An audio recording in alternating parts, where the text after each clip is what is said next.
Welcome to my designer class. My name is Mercy and I'm an independent Stampin' Up! Demonstrator. In today's class, I'm going to show how I made this beautiful sympathy card, and the stamp sets I used are Winter Woods and Kindness and Compassion. So to get started, I will bring in the Stamparatus and do some hinge stamping here. So I'll set this aside for the moment. And here is my Stamparatus. And now I've already gone ahead and put the birch tree stamp right here, so it's ready to ink up and to go. So I have made this little bit of an L here, and that's just so I can have a little bit of overlap if necessary, which I'll show you more as I go along. I do like using these coin, not batteries, they look like batteries, but magnets, just because sometimes they're not as strong and sometimes I don't want quite as strong of a magnet. Okay, so you can't really see this off camera, but I'm going ahead and inking this up, and I want to make sure that I ink it up really well. I don't really want to do double stamping in this case because the further you get on the hinge, the less stability you have, so it's kind of hard to really line it up well. So I just move it on the hinge, and that part is extremely simple, very straightforward. And again, just make sure you always ink up really well because again, I don't want to do more than 2 times. So I am moving along here. And this will run right off the page, which is what I want. I want one continuous all across the card. So, and I think yeah, actually it is pretty good. Okay, I was worried for a second that I have it a little bit off there. Now, because it's going to hit the magnet soon, I'm going to go ahead and move it down, and it's already completely dry there, so it won't be a problem at all. Okay, so moving this one final time, and this is where it really does start to get a little more unstable the further you get down here. So I'm going to just kind of guide it down, straight down, and press. So there we have it. It's pretty simple and straightforward, but again, just keep in mind that when you're using the hinge, the further down you go on the hinge, the less stable it is. So I will go ahead and bring in my chamois, clean this up, and set it aside.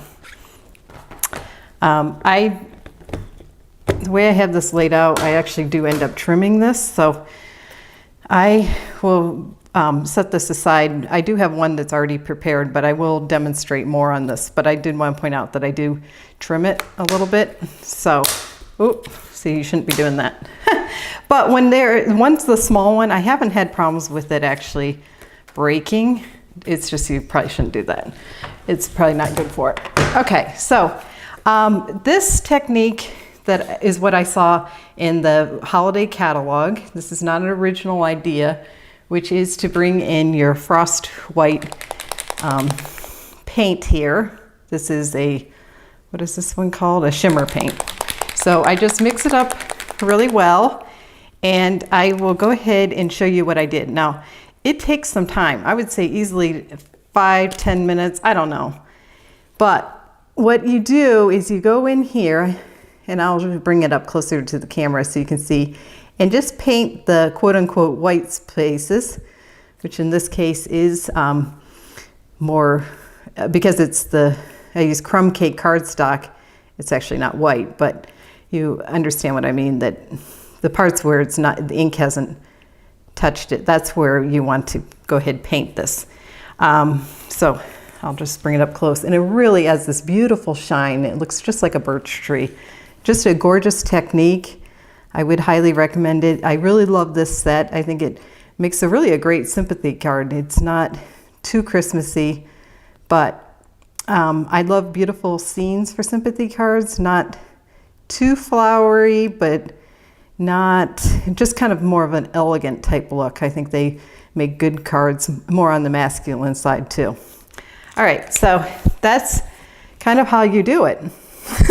It's actually fun and relaxing. It's much like just like coloring, you know. So just take some time and enjoy doing it, and it won't bother you that it does take a little time though.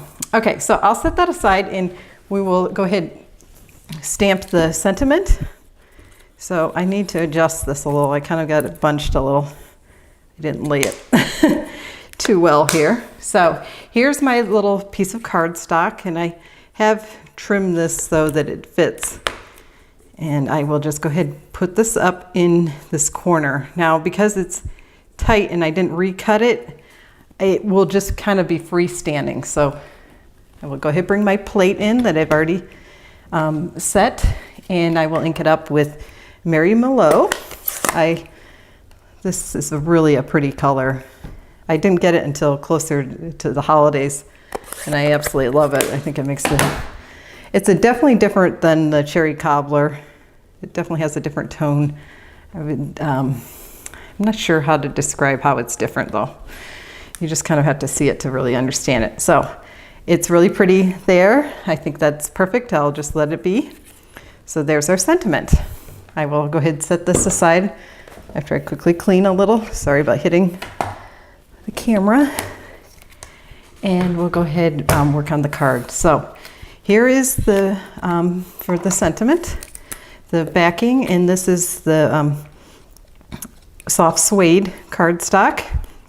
Originally when I got soft suede, I wasn't too crazy about it, but it's absolutely beautiful for like fall or winter looks. I think it really sets off this card nicely. So I did use the Merlot two-tone ribbon here, and I went ahead and attached it. It's not too difficult to attach. You can see what I did here, but I didn't want to really take time. And I painted all of this, the shimmer white or frost white on here, and you can see I left some unpainted because this will be covered up.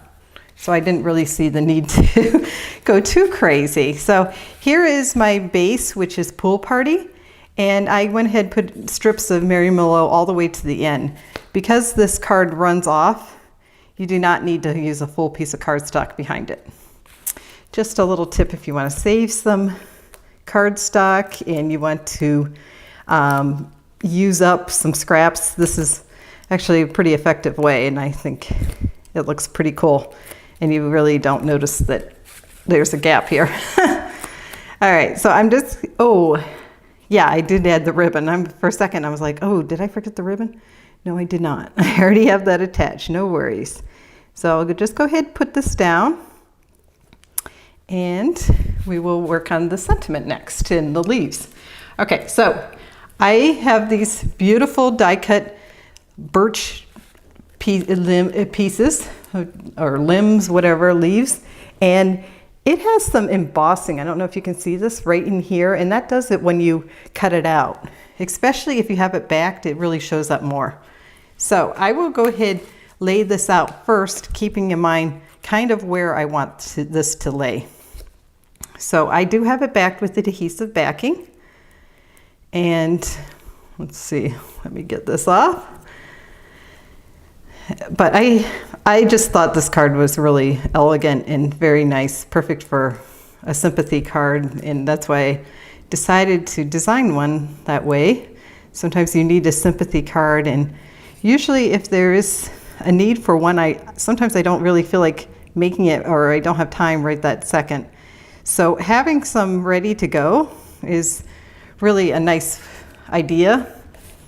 And so there is basically where I want to have the sentiment, which I will kind of adjust a little bit. Because there's wiggle room, you could have it closer over here or a little further over here. It doesn't have to be completely one spot. Only one spot will work, which is great when you have cards like that. Okay, so for this one, I'm just going to bring it up in here, and I'm going to, if I can get my hands, tuck it under just a tad. So I'm going to bring this back in, see where I want it kind of, and I think that's pretty good. So I will bring in the other one now, and this one I just lined up kind of in relationship. So these are just like cascading kind of, which I like that effect. I think it's pretty and just elegant again. So here is this part, and now I'm going to bring in the branches, the pine sprigs and the pine cones. Now with the these little pine branches. I did want to mention that I did do stamping off with them. It was a little too dark if I didn't do that, so I felt like it was definitely better when I stamped off. So just adding a little Tombow here. This outer part of the label kind of got yucky and I just pulled it off. I didn't even know you could do that, cut it off. So that's why it's blank, but this is Tombow adhesive glue. Oh dear. Sometimes you start taking off labels and that's a bad habit. My mom used to do that. Anyhow, okay, so here we go. I'm just going to put these in like so. And then we're going to add the pine cones. Kind of, well, I kind of wish it was a little bit closer here. Okay. So we're going to add the pine cones somewhere in here. So, but first I'm going to go ahead and attach this. So bringing in my dimensionals, I will quickly add a few.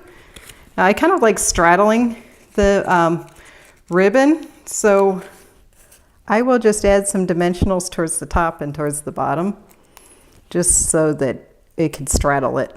Like I said, I think that works pretty well. The ribbon, I'm afraid, if I put it right on the ribbon, it might kind of make it a little crooked, or it's just a little, I don't know, it probably wouldn't be unstable, but you know, it's really not necessary to attach to the ribbon. Okay, my dimensionals are acting up a little,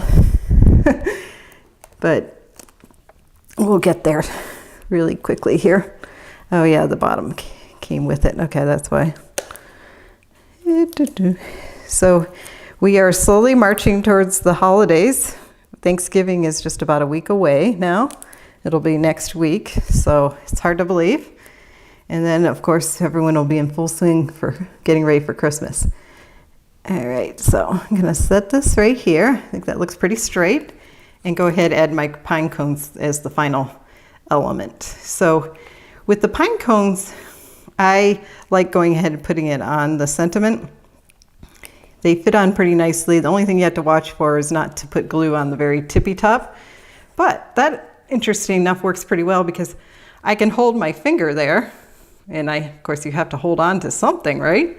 So it kind of works out perfectly. You know, you're like, I think I got a little much glue here. So I'm just going to take one of those backings and get rid of a little because we don't want a big squishy mess. Okay, isn't that pretty though? I think that's really elegant. Now there's one final thing I did, which was I brought back in my pen here, and this is an old Wink of Stella pen that I reused for this purpose as a paintbrush, and it works perfectly.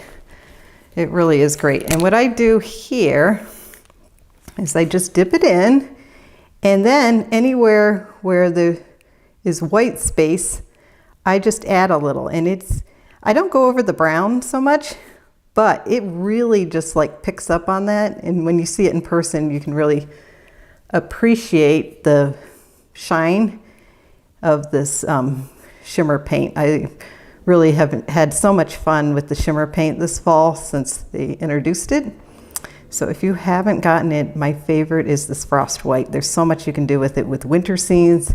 It's subtle, but it's definitely different than the Wink of Stella. It's more opaque, so you can get more of a coverage, if you will. So there you go. I hope you enjoyed watching this video, and if you liked it, please give me a thumbs up and consider subscribing. Don't forget to tap the bell for notifications.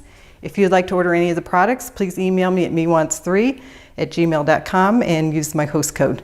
Thanks so much. Have a great day. Happy stamping.